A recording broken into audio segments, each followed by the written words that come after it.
Hello guys, तो आप देख रहे हैं हमारा यूट्यूब चैनल आज टेक्निकल इन्फो, जिसमें मैं आज आपको बताने वाला हूं उत्तराखंड बोर्ड के सिलेबस के बारे में। तो गाइस जल्दी से हमारी इस वीडियो को लाइक कर दीजिए और शेयर कर दीजिए, और जो लोग इस चैनल पर आज नए आए हैं तो प्लीज़ हमारे चैनल को सब्सक्राइब कर दीजिए और बेल आइकन को प्रेस कर दीजिए, ताकि हमारी ऐसी यूज़फुल वीडियो का नोटिफिकेशन आपको तुरंत मिल जाए। तो गाइस वीडियो को स्टार्ट करते हैं। तो गाइस आज हम केमिस्ट्री का सिलेबस यूनिट वाइज डिस्कस करेंगे। तो गाइस यूनिट 1 है हमारे पास सॉलिड स्टेट यानी ठोस अवस्था। इसकी गाइस अगर मैं बात करूं रिलेटेड सिलेबस की, तो इलेक्ट्रिकल एंड मैग्नेटिक प्रॉपर्टीज़ यानी ठोसों के चुंबकीय गुण और वैद्युत गुण।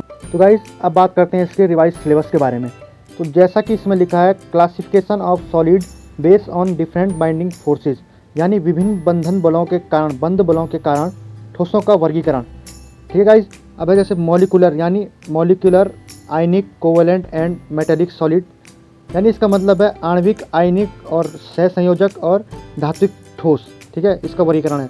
एमरफस एंड क्रिस्टलिन सॉलिड्स यानी क्रिस्टलीय और अक्रिस्टलीय ठोस। Unit cell in 2 dimensional and 3 dimensional यानी द्विमीय और त्रिविमीय में क्रिस्टल जालक किसके, एकक कोशिका के। Calculation of density of a cell यानी कोशिका के घनत्व की गणना। पैकिंग इन सॉलिड, ठोसों में संकुलन। पैकिंग इफिशिएंसी, संकुलन क्षमता। Number of atom per unit cell in a cubic unit cell यानी घनीय एकक कोशिका में कुल परमाणुओं की संख्या। पॉइंट डिफेक्ट यानी बिंदु दोष। बैंड थ्योरी ऑफ मेटल्स, धातुओं की बैंड सिद्धांत। कंडक्टर सुचालक, इंसुलेटर कुचालक। सेमीकंडक्टर्स यानी अर्धचालक, और उसके 2 प्रकार होते हैं, N type and P type semiconductor यानी एन और पी टाइप अर्धचालक। अब है गाइस यूनिट 2 सॉल्यूशन यानी विलयन। इसके अगर मैं रिलेटेड सिलेबस की बात करूं तो एबनॉर्मल मॉलिकुलर मास यानी असामान्य अणुभार। रिवाइज सिलेबस की अगर गाइस मैं बात करूं तो टाइप ऑफ सॉल्यूशन यानी विलयन के प्रकार। Expression of solution of solids in liquid, विलयन की सांद्रता की अभिव्यक्ति। Solubility of gases in liquid यानी गैसों की विलेयता। कॉलिगेटिव प्रॉपर्टी, कॉलिगेटिव गुण। Relative lowering of vapour pressure यानी वाष्प दाब में सापेक्षिक अवनमन। राउल्ट लॉ यानी राउल्ट का नियम। एलिवेशन ऑफ बॉइलिंग पॉइंट यानी क्वथनांक में उन्नयन। डिप्रेशन ऑफ बॉइलिंग पॉइंट, ये बॉइलिंग पॉइंट नहीं होगा गाइस, ये होगा फ्रीजिंग पॉइंट यानी डिप्रेशन इन फ्रीजिंग पॉइंट। हिमांक में अवनमन। ऑस्मोटिक प्रेशर यानी प्रसारण दाब। Determination of molecular masses using colligative properties यानी कॉलिगेटिव प्रॉपर्टी का यूज करके आणविक द्रव्यमान की गणना करना, उसका कैलकुलेशन करना। वांट ऑफ फैक्टर यानी वांट ऑफ गुणांक। अब है गाइस यूनिट 3 इलेक्ट्रोकेमिस्ट्री यानी वैद्युत रसायन। इसकी अगर मैं डेट सिलेबस की बात करूं तो यह है लॉ ऑफ इलेक्ट्रोलिसिस यानी वैद्युत अपघटन के नियम। ड्राई सेल, शुष्क सेल। इलेक्ट्रोलिटिक सेल, वैद्युतिक सेल। एंड गैल्वेनिक सेल यानी galvanic cell. Lead accumulator, fuel cell यानी ईंधन सेल। कोरोजन यानी संचारण। रिवाइज सिलेबस की अगर मैं बात करूं गाइस तो रेडॉक्स रिएक्शन यानी अपचयपचय अभिक्रिया। Conductance in electrolytic solution. Specific and molar conductivity यानी विशिष्ट एवं मोलर चालकता। कोलराउस का नियम। इलेक्ट्रोलिसिस, वैद्युत अपघटन।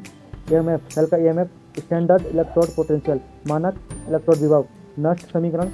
Relation between Gibbs energy, Gibbs ऊर्जा और सेल की ईएमएफ में अंतर, सेल के ईएमएफ में अंतर। अब है गाइस केमिकल काइनेटिक्स यानी रासायनिक बल गतिकी।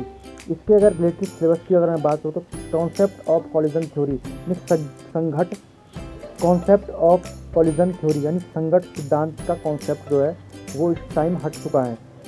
रिवाइज सिलेबस की अगर मैं बात करूँ तो रेट ऑफ रिएक्शन यानी परिवर्तन की दर, किसके रिएक्शन के परिवर्तन की दर। Factor affecting the rate of reaction, अभिक्रिया की दर को प्रभावित करने वाले कारक। कंसंट्रेशन, सांद्रण, टेम्परेचर, ताप। Order and molecularity of reaction यानी अभिक्रिया की जो आणविकता है और क्रम है। रेट लॉ, दर नियम। हाफ लाइफ, अर्ध आयु। Only for zero and first order reaction यानी फर्स्ट और जीरो ऑर्डर रिएक्शन के लिए जो हाफ लाइफ निकाली जाती है, अर्ध आयु। एक्टिवेशन एनर्जी यानी सक्रियण ऊर्जा। अब है आपके पास यूनिट 5 यानी सर्वेस केमिस्ट्री, विश्व रसायन। इसके अगर मैं रिलेटेड सिलेबस की बात करूँ तो कैटालिसिस यानी उत्प्रेरक। होमोजीनियस एंड हेटेरोजीनियस यानी समांगी एवं विषमांगी उत्प्रेरक। एंजाइम उत्प्रेरक, इमल्सन और उसके प्रकार। रिवाइज सिलेबस की अगर मैं बात करूँ तो एडजॉर्प्शन यानी अधिशोषण। फिजिजॉर्प्शन एंड केमिजॉर्प्शन यानी भौतिक अधिशोषण और रासायनिक अधिशोषण। Factor affecting adsorption of gases in solid यानी ठोसों पर गैसों के अधिशोषण को प्रभावित करने वाले कारक। Colloidal state distinction between true solution यानी वास्तविक विलयन और कोलाइडी अवस्था के बीच अंतर। Colloid and suspension. Lyophilic, multimolecular यानी बहुआण्विक। मैक्रोमोलिकुलर यानी बृहत आणविक। Colloid property of colloid, colloid के गुण, स्पिंडल प्रभाव, ब्राउनियन गति, इलेक्ट्रोफोरेसिस और कोगुलेशन। जो हमारे पास गाइस 6 यूनिट है, यूनिट 6 वो इस बार के लिए पूरी की पूरी डिलीट हो चुकी है। General principle and process of isolation of elements, यानी तत्वों के निष्कर्षण के सिद्धांत, ये यूनिट आपके पास हट चुकी है। अब है guys unit 7 P block elements. ठीक है गाइस, इसमें जो डिलीटेड सिलेबस है उसकी अगर मैं बात करूँ तो ग्रुप 15 की अगर मैं बात करूँ तो oxides of nitrogen structure only, यानी सिर्फ संरचना, फॉस्फोरस एलोट्रोपिक फॉर्म्स यानी approve compound of phosphorus, phosphorus के यौगिक, प्रिपरेशन ऑफ फॉस्फिन, फॉस्फिन के बनाने की विधियाँ, halides, PCl3 PCl5 and oxo acids. Group 16 की अगर मैं बात करूँ तो सल्फ्यूरिक एसिड, सल्फ्यूरिक अम्ल, इंडस्ट्रियल प्रोसेस ऑफ मैन्युफैक्चर यानी औद्योगिक निर्माण की विधियाँ, प्रॉपर्टीज एंड यूजेज यानी गुण एवं उपयोग, ऑक्सो एसिड ऑफ सल्फर। इसके अगर मैं रिवाइज सिलेबस की बात करूँ तो ग्रुप 15 में जनरल इंट्रोडक्शन, इलेक्ट्रॉनिक कॉन्फ़िगरेशन यानी इलेक्ट्रॉनिक विन्यास, ऑक्यूरेंस, ऑक्सीडेशन स्टेट्स यानी ऑक्सीकरण अवस्था, फिजिकल एंड केमिकल प्रॉपर्टीज भौतिक तथा रासायनिक गुण, नाइट्रोजन प्रिपरेशन यानी नाइट्रोजन को बनाने की विधियाँ, उसके गुण और उसके उपयोग, कंपाउंड ऑफ नाइट्रोजन यानी नाइट्रोजन के यौगिक, प्रिपरेशन एंड प्रॉपर्टीज यानी गुण एवं बनाने की विधि, of ammonia and nitric acid, नाइट्रिक अम्ल और अमोनिया को बनाने की विधि एवं उसके उपयोग।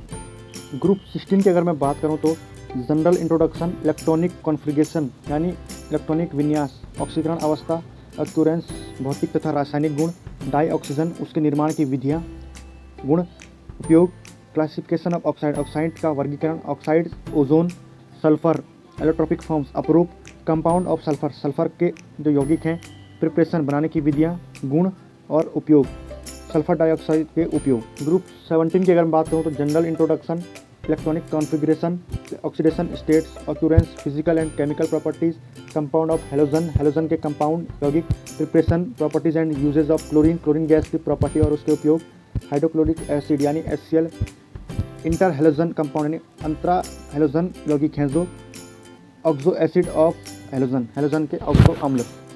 ग्रुप 18 की अगर मैं बात करूं तो उसमें भी general introduction, electronic configuration, occurrence, physical properties and uses. Unit 8 की अगर मैं बात करूं तो D and F block element. इसमें गाइज रिलेटेड सिलेबस की अगर मैं बात करूं तो प्रिपरेशन एंड प्रॉपर्टीज ऑफ यानी बनाने की विधियाँ और गुण, किसके, K2Cr2O7 एंड KMnO4।